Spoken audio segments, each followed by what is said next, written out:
Have you ever wondered why, after a casual dinner with friends or a work meeting, you feel like you just ran a marathon? In a world that rewards constant activity, your desire to retreat to a dark room after socializing is often mistaken for simple introversion or even weakness. But psychology says otherwise. If social interaction drains you, it doesn't mean you're broken or don't like people.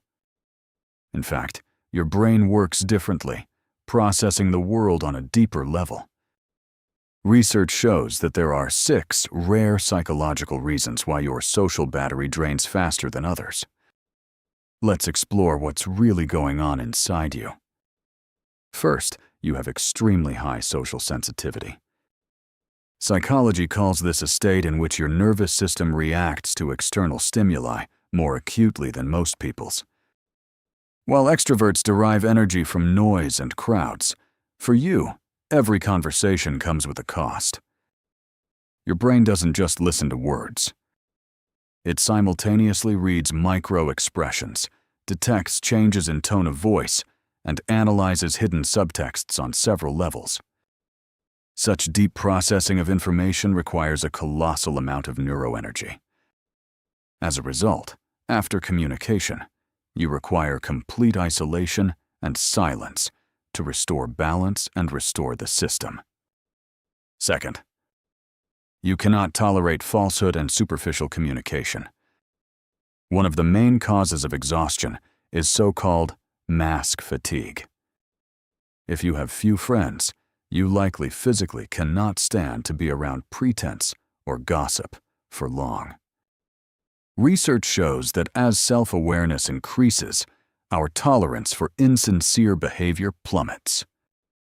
For you, meaningless conversations about the weather are not relaxation, but hard work to maintain form that lacks substance. You prefer solitude to empty interactions because your consciousness is tuned only to deep ideas and genuine human meaning. Third, your brain operates in hyper-observation mode due to past experiences. Psychology proves that if you've experienced betrayal or emotional neglect in the past, your brain develops a defense mechanism. You subconsciously scan every person you interact with for hidden motives or signs of manipulation. This creates a high trust threshold that someone must overcome before you can relax. This state of constant vigilance is incredibly exhausting. You spend energy not on the joy of the encounter, but on guarding your psychological boundaries, even if you don't realize it.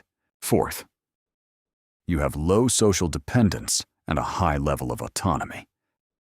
Many people seek social interaction to gain external validation of their worth or to escape boredom. But research shows that self-sufficient individuals find comfort and entertainment within their own minds. You create your own inner world and don't need constant approval from others to feel complete.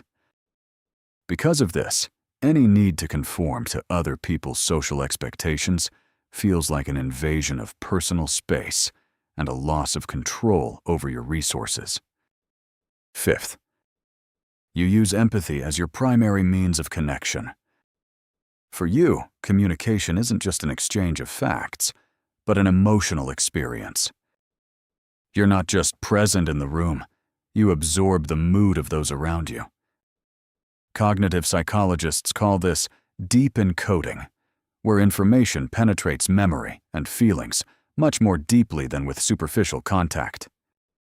If your conversation partner is upset or tense, you experience it with them.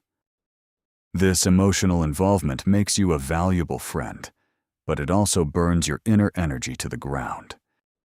Sixth, you have a high level of self-control and a need for privacy. You devote a lot of energy to what psychologists call impression management. This is a strategic awareness of how your choices and words affect your reputation. You prefer to control what others see and think of you rather than simply go with the flow. For you, social settings are a responsibility where you must constantly filter information and monitor your boundaries.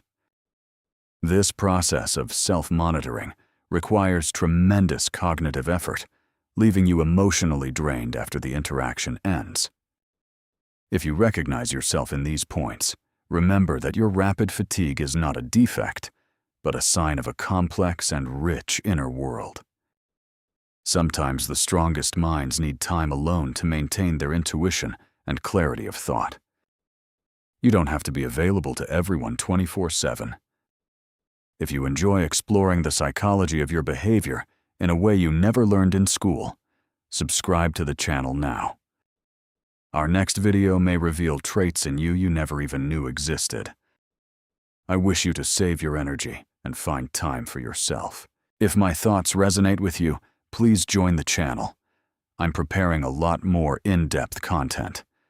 For those who want to become part of our team and help the project grow, sponsorship is available. Just click Join.